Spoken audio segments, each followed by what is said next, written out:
Hello friends, நான் உங்கள் கெட்டிக்காரன்.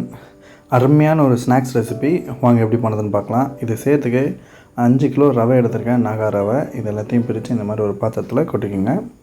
அது கூடவே 1 கிலோ மைதா, நான் சொல்கிற அளவை கரெக்டாக போட்டுட்டு வாங்க. 5 கிலோ ரவைக்கு 1 கிலோ மைதா சேர்த்துக்குங்க. 1 teaspoon baking powder, 1/2 teaspoon soda, salt, sugar தேவையான அளவு சேர்த்துக்கோங்க. பச்சை மிளகா இடித்தது 100 கிராம், இஞ்சி இடித்தது 100 கிராம், தோல் உரித்து இடிச்சிருக்கு. 1 ஸ்பூன் சீரகம், 1 ஸ்பூன் மிளகு சேர்த்துருங்க. பெருங்காயம் தேவையான அளவு சேர்த்துருங்க. இது கூடவே பொடியாக நறுக்கின கருவேப்பிலை இந்த மாதிரி சேர்த்துக்கோங்க தாராளமாக. முந்திரி உங்களுக்கு ஆப்ஷன் தான், வேணும்னா சேர்க்கலாம், வேணும்னா விட்டுடலாம். பொடியாக நறுக்கின கொத்தமல்லி சேர்த்து ஃபஸ்ட்டு இது எல்லாத்தையும் நல்லா மிக்ஸ் பண்ணி விட்டுடுங்க.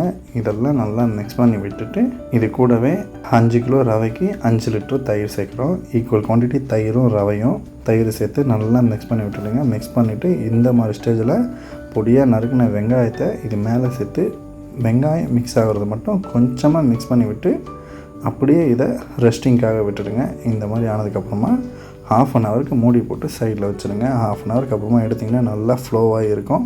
இது எடுத்து ஒரு ஆயில் கடாயில் எண்ணெய் சூடானதுக்கப்புறமா போண்டா போடுற மாதிரி போட்டு எடுத்துருங்க. நல்லா சாஃப்டாக பொரிஞ்சு வரும். இதை நம்ம ஃப்ரை போது மேலே இருக்கிற லேயர் ரொம்பவும் ஹார்டாக இருக்கும், அதை பார்த்து பயப்பட வேண்டாம். ஃப்ரை பண்ணி எடுத்து வச்சிங்கன்னா அதுக்கப்புறமா தான் உள்ளார பார்க்கும்போது ரொம்பவும் சாஃப்டாக இருக்கும். இது கூட என்ன சட்னி வேணாலும் சாப்பிட்லாம். உங்கள் கிட்ஸுக்கு ஏதாச்சும் டிஃப்ரெண்ட்டாக செஞ்சு கொடுக்கணுன்னா இந்த ரவா போண்டாவை செஞ்சு கொடுங்க. ரொம்பவும் கிறிஸ்பி அண்ட் டேஸ்டியாக இருக்கும். இது மாதிரியான ரெசிபிஸ்க்கு கெட்டிக்காரன் சேனலை சப்ஸ்கிரைப் பண்ணிக்கோங்க. டாடா பாய்.